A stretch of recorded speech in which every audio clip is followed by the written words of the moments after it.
Hi hello ನಮಸ್ತೆ ಎಲ್ಲರಿಗೂ S P S media ಚಾನಲಿನ ಮತ್ತೊಂದು ವಿಡಿಯೋಗೆ ಸ್ವಾಗತ ಸುಸ್ವಾಗತ. ಸ್ನೇಹಿತರೆ, ಎಲ್ಲರೂ ಹೇಗಿದ್ದೀರಾ? ಎಲ್ಲರೂ ಚೆನ್ನಾಗಿದ್ದೀರಾ ಅಂದ್ಕೊಂಡಿದ್ದೀನಿ. ಹೋಪ್ ನಾನು ಕೂಡ ತುಂಬಾ ಚೆನ್ನಾಗಿದ್ದೀನಿ. ಎಲ್ಲರೂ ಚೆನ್ನಾಗಿದ್ದೀರಾ ಅಂದ್ಕೊಂಡು ಭಾವಿಸ್ಕೊಂಡು ಇವತ್ತಿನ ಒಂದು ವಿಡಿಯೋನ ಶುರು ಮಾಡಿಬಿಡೋಣ.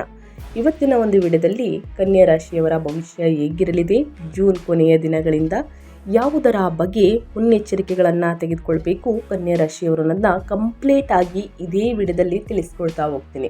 ಇದನ್ನೆಲ್ಲ ತಿಳ್ಕೋಬೇಕು, ಸಣ್ಣ ಪುಟ್ಟ ಪರಿಹಾರಗಳನ್ನೆಲ್ಲ ಫಾಲೋಅಪ್ ಮಾಡಬೇಕು ಅಂದರೆ ಎಲ್ಲೂ ಕೂಡ ವಿಡಿಯೋನ ಸ್ಕಿಪ್ ಮಾಡಬಾರ್ದು. ಅಂದರೆ ವಿಡಿಯೋನ ಕಟ್ ಮಾಡಿ ಓಡಿಸ್ಕೊಂಡೋಗಿ ನೋಡ್ತೀರಾ, ಇದು ಫುಲ್ ಇನ್ಫಾರ್ಮೇಷನ್ ಅರ್ಥ ಆಗಲ್ಲ. ಸೊ ಹಾಗಾಗಿ ಎಲ್ಲ ವಿಡಿಯೋದಲ್ಲೂ ತಿಳಿಸ್ತಾ ಇರ್ತೀನಿ. ಮೊದಲಿಂದ ಕೊನೆ ತನಕ ಸಂಪೂರ್ಣವಾಗಿ ವಿಡಿಯೋವನ್ನು ವಾಚ್ ಮಾಡಿ. ವಿಡಿಯೋದಲ್ಲಿ ಒಳ್ಳೆ ಮಾಹಿತಿ ಸಿಕ್ಕಿದ್ದಲ್ಲಿ ದಯವಿಟ್ಟು ವಿಡಿಯೋಗೆ ಲೈಕ್ ಮಾಡೋದನ್ನ ಮರ್ತಿದ್ರೆ ಲೈಕ್ ಮಾಡಿ. ಇನ್ನೂ ನನ್ನ ಚಾನಲ್ನ ಸಬ್ಸ್ಕ್ರೈಬ್ ಮಾಡ್ಕೊಂಡಿಲ್ಲ ಅಂದರೆ ಎಸ್ ಪಿ ಎಸ್ ಮೀಡಿಯಾಗೆ ಸಬ್ಸ್ಕ್ರೈಬ್ ಆಗಿ ನಿಮ್ಮ ಅಭಿಪ್ರಾಯಗಳನ್ನು ಕಮೆಂಟ್ ಬಾಕ್ಸಲ್ಲಿ ತಿಳಿಸಬಹುದು. ಯಾರೆಲ್ಲ ಸಬ್ಸ್ಕ್ರೈಬ್ ಮಾಡಿಕೊಂಡು ಪ್ರತಿನಿತ್ಯ ವಿಡಿಯೋ ವಾಚ್ ಮಾಡ್ತಿದ್ದೀರಾ ಅಂಥವರಿಗೆ ಥ್ಯಾಂಕ್ ಯು ಸೋ ಮಚ್ ಅಂತ ಹೇಳ್ತಾ ವಿಡಿಯೋದ ಕಡೆ ಗಮನ ಕೊಟ್ಬಿಡೋಣ. ಓಂ ನಮಃ ಶಿವಾಯ, ಓಂ ಶ್ರೀ ಮಹಾಲಕ್ಷ್ಮಿ ನಮಃ ಅಂತ ಕಮೆಂಟ್ ಮಾಡಿ. ಮಹಾಲಕ್ಷ್ಮಿಯ ಅನುಗ್ರಹದಿಂದ ನಿಮ್ಮ ಜೀವನದಲ್ಲಿರುವಂತಹ ಕಷ್ಟಗಳು, ಸಮಸ್ಯೆಗಳು, ಅಡಚಣೆಗಳು, ತೊಂದರೆಗಳು ಎಲ್ಲವೂ ಕೂಡ ಸಂಪೂರ್ಣವಾಗಿ ನಿವಾರಣೆಯಾಗಿ ಉನ್ನತ ಆರೋಗ್ಯವನ್ನು ಪಡೆದುಕೊಂಡು ಸ್ನೇಹಿತರೆ ಮನೆಯಲ್ಲಿ ಸುಖ ಸಂಪತ್ತು ಹೆಚ್ಚಳವಾಗಲಿ ಕನ್ಯಾ ರಾಶಿಯವರಿಗೆ ಅಂತ ಕೇಳ್ಕೊತಾ ವಿಡಿಯೋದ ಕಡೆ ಗಮನ ಕೊಡ್ತಾ ಹೋಗೋಣ. ಕನ್ಯಾ ರಾಶಿಯ 2026 ವಾರ್ಷಿಕ ಭವಿಷ್ಯದ ಪ್ರಕಾರ 11ನೇ ಮನೆಯಲ್ಲಿ ಉಚ್ಚ ಗುರುವಿನ ಪ್ರವೇಶವು ನಿಮಗೆ ವೃತ್ತಿಯಲ್ಲಿ ಭಾರಿ ಯಶಸ್ಸು, ನಿರಂತರ ಆರ್ಥಿಕ ಒಳಹರಿವು ಮತ್ತು ಸಾಲ ಮುಕ್ತಿಯನ್ನು ತರಲಿದೆ. ವೃತ್ತಿ ಜೀವನವು ಉತ್ತುಂಗದಲ್ಲಿದ್ದು ಕಂಟಕ ಶನಿಯ ಪ್ರಭಾವದಿಂದ ಆರೋಗ್ಯ ಮತ್ತು ದಾಂಪತ್ಯದ ಕಡೆಗೆ ಕೊಂಚ ಎಚ್ಚರಿಕೆ ವಹಿಸುವುದು ಉತ್ತಮವಾಗಿರುತ್ತದೆ. ಅದೇ ರೀತಿ ಕನ್ಯಾ ರಾಶಿಯವರಿಗೆ ಜೂನ್ 2026 ಭವಿಷ್ಯದಲ್ಲಿ ಸಾಕಷ್ಟು ಬದಲಾವಣೆಗಳು ಕಂಡುಬರಲಿದೆ ಅಂತಲೇ ಹೇಳಬಹುದು. ಅದು ಸ್ನೇಹಿತರೆ ಯಾವ ರೀತಿ, ಯಾವುದರ ಬಗ್ಗೆ ಶುಭವಾಗಲಿದೆ, ಯಾವುದರ ಬಗ್ಗೆ ಅಶುಭವಾಗಲಿದೆ, ಏನೆಲ್ಲ ಮುನ್ನೆಚ್ಚರಿಕೆಗಳನ್ನು ತೆಗೆದುಕೊಳ್ಬೇಕು, ಇದಕ್ಕೆಲ್ಲ ಸರಳ ಪರಿಹಾರ ಇದೆಯಾ ಅಂದರೆ ಖಂಡಿತವಾಗಿಯೂ ಸರಳ ಪರಿಹಾರದಿಂದನೇ ದೊಡ್ಡ ಸಮಸ್ಯೆಗಳೇ ನಿವಾರಣೆಯಾಗಲಿದೆ. ಸೊ ಹಾಗಾಗಿ ಒಟ್ಟಾರೆಯಾಗಿ ಏನೆಲ್ಲ ಮಾಡಬೇಕು ಕನ್ಯಾ ರಾಶಿಯವರು ನಾನು ನೋಡ್ತಾ ಹೋಗೋಣ. 8ನೇ ಮನೆಯ ದೋಷ ನಿವಾರಣೆ. ಜೂನ್ 21ರಂದು ಮಂಗಳನು ನಿಮ್ಮ 8ನೇ ಮನೆಯಿಂದ ನಿರ್ಗಮಿಸುವುದು ಒಂದು ಸಂಜೀವಿನಿಯಂತೆ ಕೆಲಸ ಮಾಡುತ್ತದೆ. ಮಾನಸಿಕ ಒತ್ತಡ, ಆರೋಗ್ಯದ ತೊಂದರೆಗಳು ಮತ್ತು ಹಠಾತ್ ಅಪಘಾತಗಳ ಭಯ ದೂರವಾಗಿ ಸಂಪೂರ್ಣ ನೆಮ್ಮದಿ ಸಿಗಲಿದೆ ಅಂತಲೇ ಹೇಳಬಹುದು. ಇನ್ನು ಇಷ್ಟಾರ್ಥಗಳ ಈಡೇರಿಕೆ. ನಿಮ್ಮ ಲಾಭದ ಸ್ಥಾನಕ್ಕೆ 11ನೇ ಮನೆಗೆ ಗುರು ಭಗವಾನ್ ಉಚ್ಚ ಸ್ಥಿತಿಯಲ್ಲಿ ಆಗಮಿಸುವುದರಿಂದ ನೀವು ವರ್ಷಗಳಿಂದ ಕಂಡ ಕನಸು ನನಸಾಗುತ್ತವೆ ಮತ್ತು ನಿರಂತರ ಆರ್ಥಿಕ ಒಳಹರಿವು ಪ್ರಾರಂಭವಾಗುತ್ತದೆ. ವೃತ್ತಿ ಜೀವನದ ಉತ್ತುಂಗ ಅಂತಲೇ ಹೇಳಬಹುದು. ಜೂನ್ ದ್ವಿತೀಯಾರ್ಧದಿಂದ ಸ್ನೇಹಿತರೆ ನಿಮ್ಮ 10ನೇ ಮನೆಯಾದ ಕರ್ಮದ ಸ್ಥಾನಕ್ಕೆ ಸೂರ್ಯನ ಸಂಚಾರವು ಕೆಲಸದ ಸ್ಥಳದಲ್ಲಿ ನಿಮಗೆ ಸಾಟಿ ಇಲ್ಲದ ಅಧಿಕಾರವನ್ನು ನೀಡುತ್ತದೆ. ಮೇಲಧಿಕಾರಿಗಳ ಬೆಂಬಲದೊಂದಿಗೆ ಬಡ್ತಿಯ ಹಾದಿ ಸುಗಮಗೊಳ್ಳುತ್ತದೆ ಅಂತಲೇ ಹೇಳಬಹುದು. ಪರಭವ ನಾಮ ಸಂವತ್ಸರದ ಜೂನ್ 2026 ಕನ್ಯಾ ರಾಶಿಯವರಿಗೆ ಜೀವನದ ಹೊಸ ಅದ್ಭುತ ಅಧ್ಯಾಯವನ್ನು ತೆರೆಯುತ್ತದೆ. 8ನೇ ಮನೆಯಲ್ಲಿ ಮಂಗಳನ ಸಂಚಾರದಿಂದಾಗಿ ನೀವು ಎದುರಿಸಿದಂತಹ ದೈಹಿಕ ಯಾತನೆ ಮತ್ತು ಹಠಾತ್ ಕಿರಿಕಿರಿಗಳು ಈ ತಿಂಗಳು ಶಾಶ್ವತವಾಗಿ ಕೊನೆಗೊಳ್ಳಲಿವೆ. ಅತ್ಯಂತ ಪ್ರಮುಖವಾಗಿ ನಿಮ್ಮ ಕೌಟುಂಬಿಕ ಸುಖ ಮತ್ತು ಸಂಬಂಧಗಳ ಅಧಿಪತಿಯಾದ ಗುರು ಭಗವಾನ್ ಜೂನ್ ದ್ವಿತೀಯಾರ್ಧದಿಂದ 11ನೇ ಮನೆಯಾದ ಲಾಭದ ಸ್ಥಾನದಲ್ಲಿ ಕರ್ಕಟಕಕ್ಕೆ ಉಚ್ಚ ಸ್ಥಿತಿಯನ್ನು ತಲುಪುತ್ತಾರೆ. ಇದು ಭವ್ಯವಾದಂತಹ ರಾಜಯೋಗವನ್ನು ಸೃಷ್ಟಿಸುತ್ತದೆ ಕನ್ಯಾ ರಾಶಿಯವರಿಗೆ. ಇದರಿಂದಾಗಿ ನಿಮ್ಮ ವೃತ್ತಿ ಸ್ಥಾನದಲ್ಲಿ ಸೂರ್ಯನ ಉಪಸ್ಥಿತಿಯು ನಿಮ್ಮ ಉದ್ಯೋಗವನ್ನು ಸಂಪೂರ್ಣ ಉತ್ತುಂಗಕ್ಕೇರಿಸುತ್ತದೆ.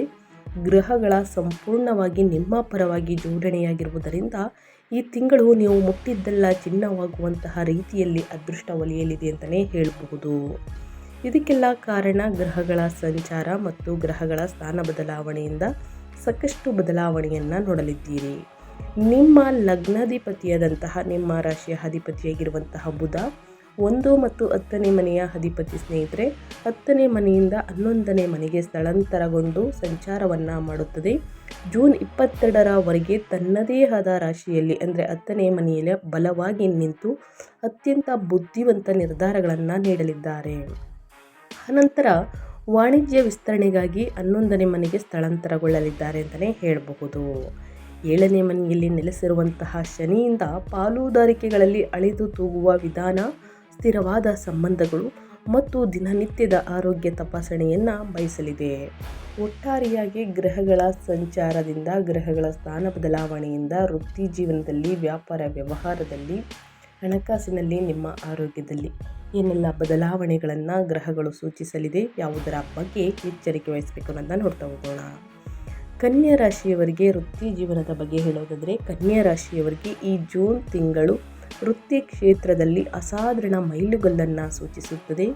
ನಿಮ್ಮ ರಾಶಿ ಮತ್ತು ಕರ್ಮಾಧಿಪತಿಯಾದ ಬುಧನು ಜೂನ್ 22ರವರೆಗೆ 10ನೇ ಮನೆಯಾದ ವೃತ್ತಿ ಸ್ಥಾನದಲ್ಲಿ ತನ್ನದೇ ಆದಂತಹ ರಾಶಿಯಲ್ಲಿ ಪ್ರಬಲ ಶಕ್ತಿಯನ್ನು ಕಾಯ್ದುಕೊಳ್ಳುತ್ತಾರೆ. ಈ ಅದ್ಭುತ ಗ್ರಹಗತಿಗೆ ಪೂರಕವಾಗಿ ಜೂನ್ ದ್ವಿತೀಯಾರ್ಧದಿಂದ ಸೂರ್ಯನು ಸಹ ನಿಮ್ಮ 10ನೇ ಮನೆಗೆ ಪ್ರವೇಶಿಸುತ್ತಾರೆ. ಇದು ನಿಮ್ಮ ವೃತ್ತಿ ಜೀವನವನ್ನು ರಾಕೆಟ್ನ ವೇಗದಲ್ಲಿ ಸ್ನೇಹಿತರೆ ಮುಂದಕ್ಕೆ ಕೊಂಡೊಯ್ಯುತ್ತದೆ.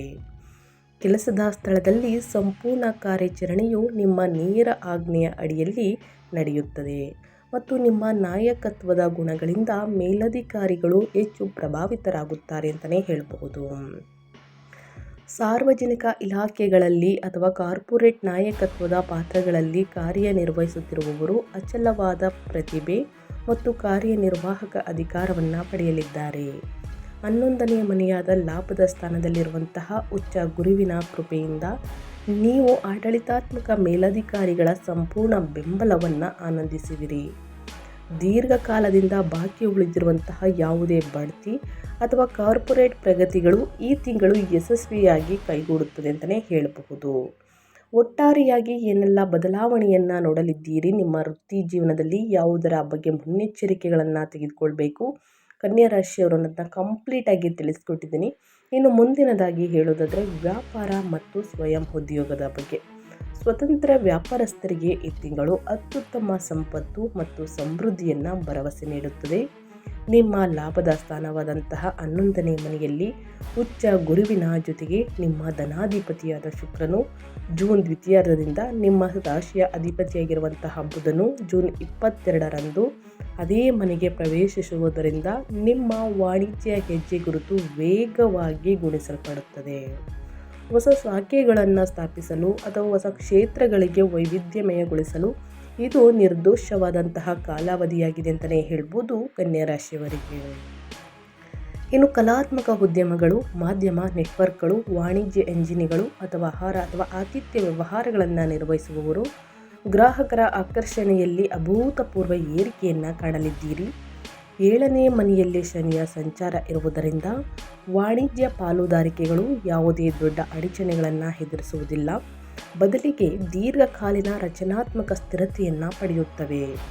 ಅತ್ಯಂತ ವಿಶ್ವಾಸಾರ್ಹ ಹೂಡಿಕೆದಾರರಿಂದ ನೀವು ಬಂಡವಾಳವನ್ನು ಪಡೆಯುತ್ತೀರಿ, ಇದರಿಂದ ಲಾಭ ಕೂಡ ಇದೆ ಅಂತಲೇ ಹೇಳಬಹುದು ಕನ್ಯಾ ರಾಶಿಯವರಿಗೆ. ಇನ್ನು ಮುಂದಿನದಾಗಿ ಹೇಳೋದಾದರೆ ಆರ್ಥಿಕ ಸ್ಥಿತಿ, ಸಂಪತ್ತು ಮತ್ತು ಲಾಭ ಇದೆಯಾ, ನಷ್ಟ ಇದೆಯಾ, ಯಾವುದರ ಬಗ್ಗೆ ನಿಮ್ಮ ಫೈನಾನ್ಸಲ್ಲಿ ಎಚ್ಚರಿಕೆ ವಹಿಸಬೇಕು ಅನ್ನೋದನ್ನು ನೋಡೋದಾದರೆ ಕನ್ಯಾ ರಾಶಿಯವರಿಗೆ ಆರ್ಥಿಕ ಸ್ಥಿರತೆ, ಭೌತಿಕ ಸಮೃದ್ಧಿಯು ಈ ತಿಂಗಳು ಪ್ರಮುಖ ಅಂಶಗಳಾಗಿವೆ. ನಿಮ್ಮ 11ನೇ ಮನೆಯಲ್ಲಿ ರೂಪುಗೊಳ್ಳುತ್ತಿರುವಂತಹ ಭವ್ಯವಾದ ಗ್ರಹಗಳ ಸಂಯೋಜನೆ ಗುರು, ಶುಕ್ರ ಮತ್ತು ಬುಧ ಸಂಪತ್ತಿನ ಅಸಾಧಾರಣ ಮೂಲಗಳನ್ನು ತೆರೆಯುತ್ತದೆ.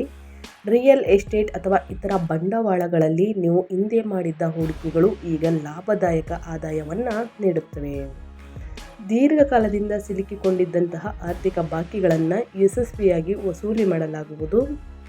ಜೂನ್ ದ್ವಿತೀಯಾರ್ಧದ ನಂತರ ಸೂರ್ಯನು ನಿಮ್ಮ 9ನೇ ಮನೆಯಲ್ಲಿರುವುದರಿಂದ ಪೂರ್ವಜರ ಆಸ್ತಿಗಳ ಮೂಲಕ ಅಥವಾ ಸರ್ಕಾರದಿಂದ ಮಂಜೂರಾದ ಕೆಲಸಗಳು ಮೂಲಕ ಆರ್ಥಿಕ ಲಾಭ ಪಡೆಯಲಿದ್ದೀರಿ ಕನ್ಯಾ ರಾಶಿಯವರು.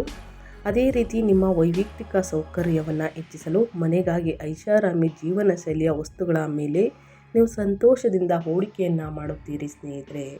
ಇದು ಮುಂದಿನ ದಿನಗಳಲ್ಲೂ ಕೂಡ ಲಾಭವನ್ನು ನೋಡಲಿದ್ದೀರಿ ಅಂತಲೇ ಹೇಳಬಹುದು.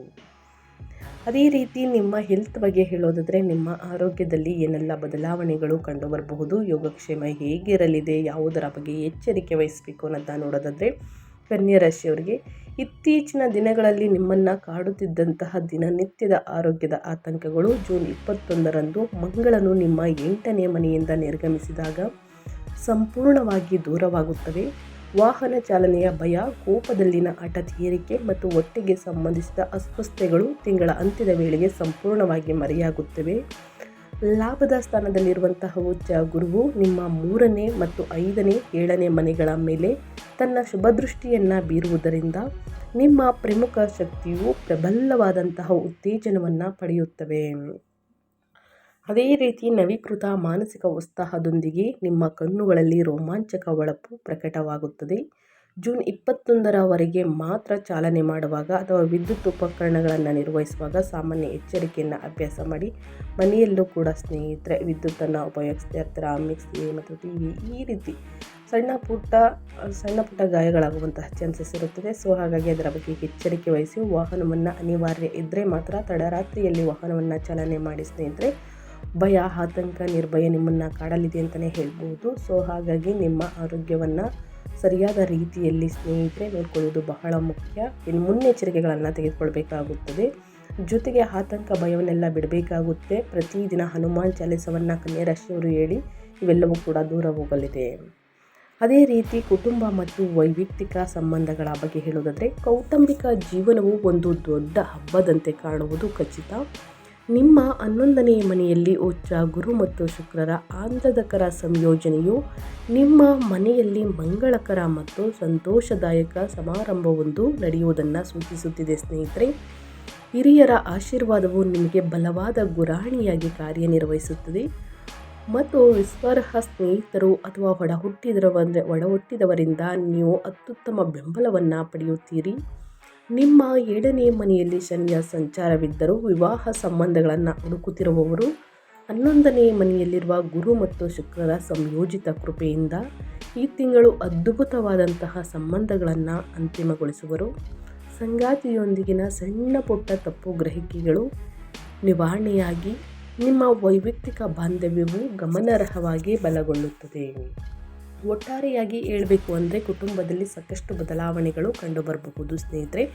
ಗ್ರಹಗಳ ಸಂಚಾರದಿಂದ ನಿಮ್ಮ ಸಂಗಾತಿಯೊಂದಿಗೆ ಸಣ್ಣ ಪುಟ್ಟ ತಪ್ಪು ಗ್ರಹಿಕೆಗಳು ನಿವಾರಣೆಯಾಗಲಿದೆ ಅಂತಲೇ ಹೇಳಬಹುದು. ಸೊ ಒಟ್ಟಾರೆಯಾಗಿ ಹೇಳಬೇಕು ಅಂದರೆ ಏನೇ ಮನಸ್ತಾಪ ಇದ್ದರೂ ಕೂಡ ಕೂತು ಮಾತನಾಡಿ ಬಗೆಹರಿಸಿಕೊಂಡ್ರೆ ಎಲ್ಲ ಸಂಬಂಧಗಳು ಕೂಡ ಉಳಿಯುತ್ತವೆ, ಯಾವುದೇ ಮನಸ್ತಾಪ ಇಲ್ದಾನೆ. ಇನ್ನು ಅದೇ ರೀತಿ ವಿದ್ಯಾರ್ಥಿಗಳ ಬಗ್ಗೆ ಹೇಳೋದಾದರೆ, ಅವರ ಶಿಕ್ಷಣದಲ್ಲಿ ಏನೆಲ್ಲ ಬದಲಾವಣೆಗಳನ್ನು ಗ್ರಹಗಳು ಸೂಚಿಸಲಿದೆ ಕನ್ಯಾ ರಾಶಿಯವರಿಗೆ, ಯಾವುದರ ಬಗ್ಗೆ ಎಚ್ಚರಿಕೆ ವಹಿಸಬೇಕು ಅಂದರೆ, ನಿಮ್ಮ ರಾಶಿ ಮತ್ತು ವಿದ್ಯಾಧಿಪತಿಯಾದ ಬುಧನು 10ನೇ ಮನೆಯಲ್ಲಿ ಪ್ರಬಲವಾಗಿ ನೆಲೆಸಿರುವುದು ಲಾಭದ ಸ್ಥಾನದಲ್ಲಿರುವ ಉಚ್ಚ ಗುರುವಿನೊಂದಿಗೆ ಸೇರಿಕೊಂಡು ವಿದ್ಯಾರ್ಥಿಗಳಿಗೆ ಅದ್ಭುತವಾದ ಘಟ್ಟವನ್ನು ನೀಡುತ್ತದೆ. ವಿಶೇಷ ಸಂಶೋಧನೆ, ಮಾಹಿತಿ ತಂತ್ರಜ್ಞಾನ ಮತ್ತು ಫೈನಾನ್ಷಿಯಲ್ ಅನಾಲಿಟಿಕ್ಸ್ನಲ್ಲಿ ತೊಡಗಿರುವ ವಿದ್ವಾಂಸರು ರಾಷ್ಟ್ರೀಯ ಮತ್ತು ಅಂತಾರಾಷ್ಟ್ರೀಯ ಮನ್ನಣೆಯನ್ನು ಪಡೆಯುತ್ತಾರೆ. ವಿಶ್ವವಿದ್ಯಾನಿಲಯದ ಪ್ರವೇಶಕ್ಕಾಗಿ ಕಾಯುತ್ತಿರುವಂತಹ ಪ್ರತಿಷ್ಠಿತ ಸಂಸ್ಥೆಗಳಲ್ಲಿ ಯಶಸ್ವಿಯಾಗಿ ಸೀಟುಗಳನ್ನು ಪಡೆಯುತ್ತೀರಿ. ಇನ್ನು ಸಾಮಾನ್ಯ ವಿದ್ಯಾರ್ಥಿಗಳು ಪ್ರತಿದಿನ ಅಧ್ಯಯನದ ಕಡೆ ಗಮನ ಕೊಡಲೇಬೇಕು ಸ್ನೇಹಿತರೆ. ಗ್ರಹಗಳ ಸಂಚಾರದ ಸಮಯದಲ್ಲಿ ಸಣ್ಣ ಪುಟ್ಟ ಅಡಚಣೆಗಳು ಉಂಟಾಗಬಹುದು.